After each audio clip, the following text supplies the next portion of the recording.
Hey, everybody, I wanted to jump on and talk about snake medicine this week. I know that working with snakes in your spiritual practice it has a mixed bag of reviews, but I do work with snakes in my practice. I think they are powerful puppets. And this week's astrology, paired with the spiritual applications of working with snake puppets, paired with quantum theory, which I'll break down in this video today, it really is quite a powerful week. So once again, typed out 4 pages that I wanted to share with everyone. It's always, I'm like, I got to keep it to 3 minutes and never. It's probably going to be 10 minutes here. But this week at Grave Intentions, we are running a promotion. Our snake puppets are half off. And I want to explain to you why they're half off this week and why I'm pushing the snake puppet, because I think it is so powerful this week. So let's just start with the cosmic angle. Now, just for those of you that have a shorter attention span, I did post this article on our Substack and on our Patreon. You can read this article on either one of those networks for free. It's a free post. You don't have to join any membership tiers. But let me try to break it down in this video. So the cosmic angle. So Mercury enters. Oh boy, I've been getting a lot of text messages, and I know when a text comes through, it mutes me on here, so I apologize if that happens, but I am certainly not going to be starting this over every 5 minutes. Okay, the cosmic angle for snake medicine this week. All right, so it's like a perfect setup, really. Mercury enters Cancer today through August 9th. So with Mercury, this is an extended transit, of course, you guys, my astrology people. Now, it is going to retrograde back through Cancer. It's going to make this energy like kind of the dominant communication weather in people's lives, for foreseeable future here. So, especially this month. In Cancer, Mercury really stops kind of broadcasting and, it starts feeling more. Communication really does become like emotionally honest and rich, emotionally rich. It's intuitive, it's receptive, right? So you're more likely to probably recognize what you've been suppressing as a person in this coming period of, right now through about August 9th. And so this is perfect weather cosmically for, threshold work with snake puppetry. So let's talk about the sun in Gemini, right? The sun in Gemini is sextiling Saturn and Aries tomorrow. So Tuesday, it's going to bring more of a grounded, goal-oriented energy, which is great. It's very productive. It supports disciplined action. Long-term building, it supports that for sure. It's not an impulsive influence, right? There's no impulsivity in terms of the moves you're making here, but there's very intentional ones. Sorry about that. So, talking about Sun and Gemini sextiling Saturn and Aries tomorrow, the snake really cosmically in terms of how this connects to that planetary influence. The snake is a creature of precision and purpose. So what better time to work with snakes? Mercury squaring Neptune, that's going to be on the 3rd of June. So I told you this week is a heavy hitter week. So this is probably the most, I think, magically charged day this week. Mercury clashing with Neptune, it kind of blurs the line between what's real and what's story, right? Between kind of like rational thought and the deeper current that's beneath it. So this is a day when you're probably going to feel the fog more than any other day this week. But, it's part of that is because old patterns like to kind of surface and reemerge. It's kind of like, I feel like it's when the veil between the known and the unknown kind of gets thin. So I wouldn't sign contracts or make major decisions on the 3rd, that's for sure. But I think you should absolutely lean into the magic of the day, right? There's a lot of planetary influence there that's magical. So I would say snake medicine for shadow work, psychic clearing, anything that's transformation focused that'd be excellent with this energy. And then let's talk about the moon movement this week, right? So the moon moves through Capricorn, which is grounding, it's discipline, into Aquarius, which of course, I'm an Aquarian sun. It's detachment, it's pattern recognition. And then into Pisces, which really is all about dissolution. It's about deep emotional currents. By the end of the week, I think like ending the week definitely with that snake puppetry energy like producing for you. It's very liminal. It's spiritually open territory. It's just very powerful. So let's shift into snake spiritual applications. And I wrote quite a lot here. I don't think maybe I'll go through all of this because I'm long-winded. I don't know. Some of you guys like that. Some of you are like, I'll just go read the article. But so let's talk about the transformation and shedding. When we're talking about snakes, we're talking about transformation. We're talking about shedding.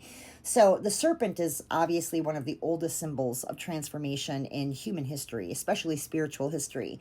Not because it represents change so much as an idea, but because it enacts it physically, right? So snakes do not mourn their old skin. Okay, they press through it, they leave it behind. They emerge renewed. Okay, so keep that visual in mind. So snake puppets work with that energy directly. Whenever you're using snake, anything in magic, it's really tapping into that energy directly. It's a tool for releasing what no longer fits, honestly, for moving through thresholds, right? With especially ones that feel a little bit too tight, for embodying the willingness to shed, right? Because sometimes that's the hardest part, the willingness.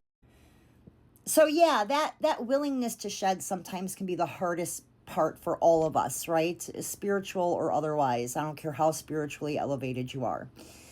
Healing, it is an enduring symbol of medicine and healing for a reason when we're talking about the serpent.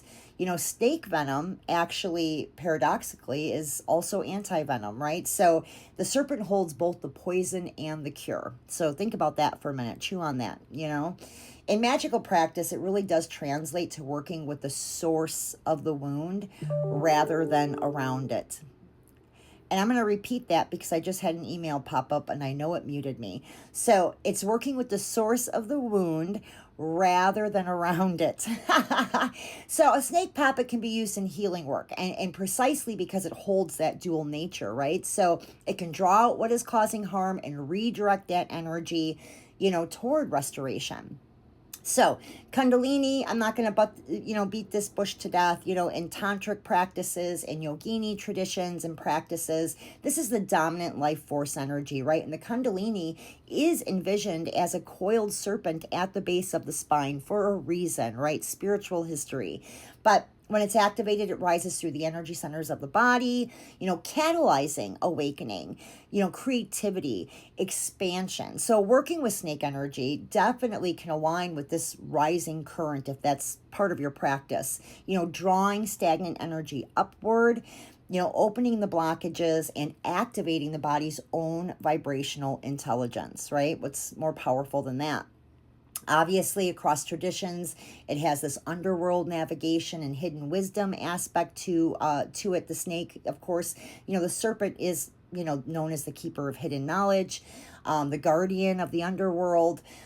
Snakes move through the earth, through shadow, right? Through the spaces most people avoid. So spiritually and symbolically, it fits here in terms of just shadow work. I mean, I just keep thinking shadow work.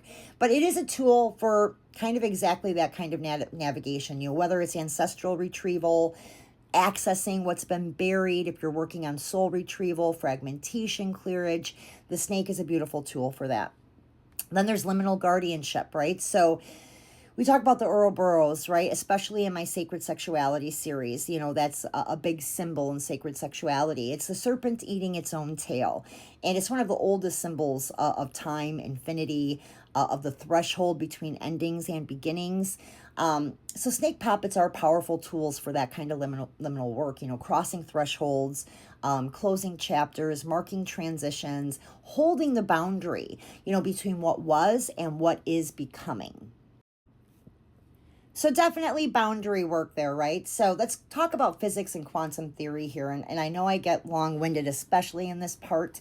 I'm a scientist, I think, at my core, a spiritual scientist. So everything vibrates. So when we talk about quantum field theory, when we're talking about snakes, serpent work, and spell casting and divination, at the quantum level, no particle, as we know, is solid.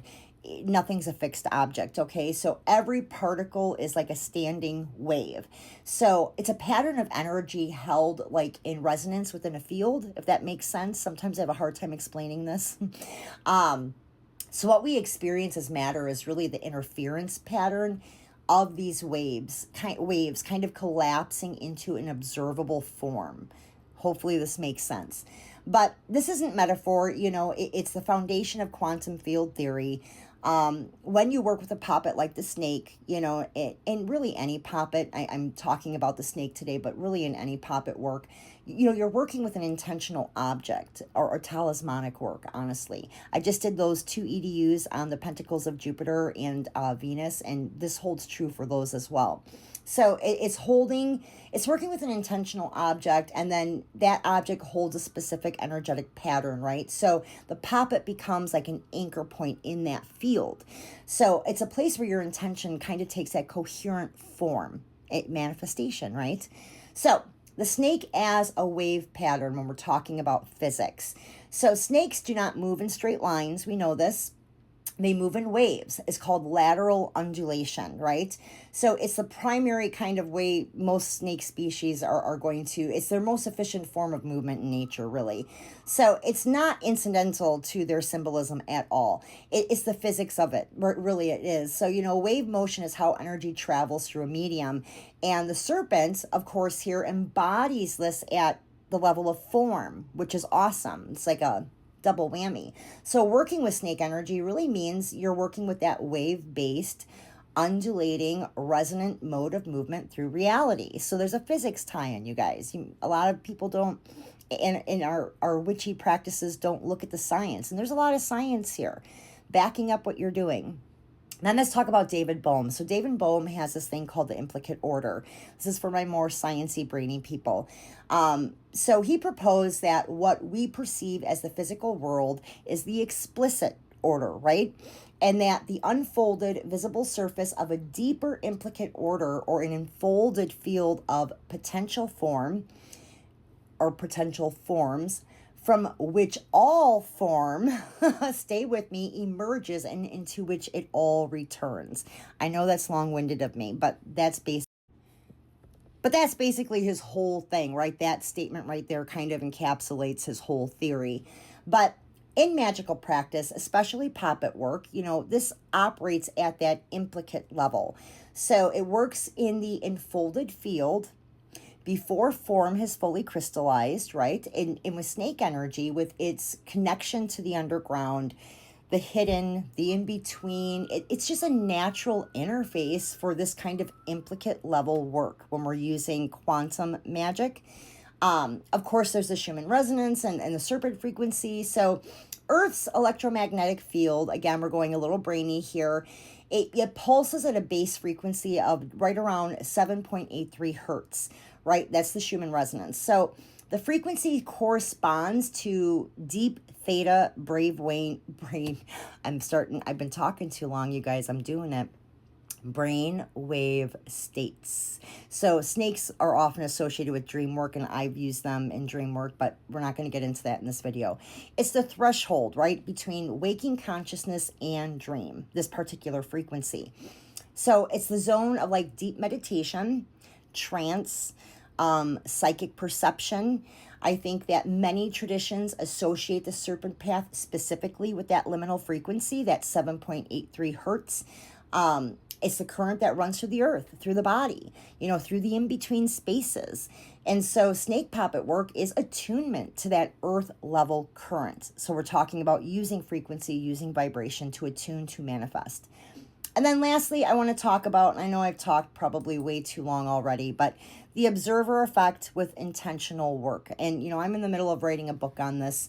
Some of you may have read bits of that in a newsletter I sent out, and I really kind of drove these physics theories home when it comes to magical practices or spiritual belief systems. But it's one of the most foundational findings of quantum mechanics, right? It's the observer effect. It's the core. It's the foundational structure of a lot. So it's the act of observation that collapses a wave function from a state of probability into a specific outcome. That's what we do when we cast a spell, you guys. Okay, it's involved in that. So this is the physics of intention, right? So it's focused, it's coherent observation that changes what manifests in our lives and other people's lives. If you're a third-party caster like myself, you're basically collapsing probability toward a very specific energetic outcome, right? So working with a puppet, it is an act of focused, embodied, intentional observation. Working with any talisman or magical object really fits this model here. But the snake, as a symbol of transformation, sorry, I got cut off again. I really went over my time. But anyways, the snake, okay, is a symbol of transformation. And so it brings the additional dimension of directional change, right? So it's not just holding an intention, but moving through a threshold with it. That's my long-winded rant. I went way over. I don't know why I type out so much. Like, I just want to talk so much in these little videos, and I know I need to, like, make them shorter, but it's hard for me because I'm very long-winded. But I just wanted to jump on, talk to you guys about the snake medicine this week, why it's important from a couple of different angles. Visit us at Grave Intentions Goods. We do have snake puppetry available. Or, email me if you have access to your own snake puppets and you just kind of want to bounce some ideas on how to cast with those puppets. I'm definitely here for it. And other than that, you guys stay magical and have an awesome week.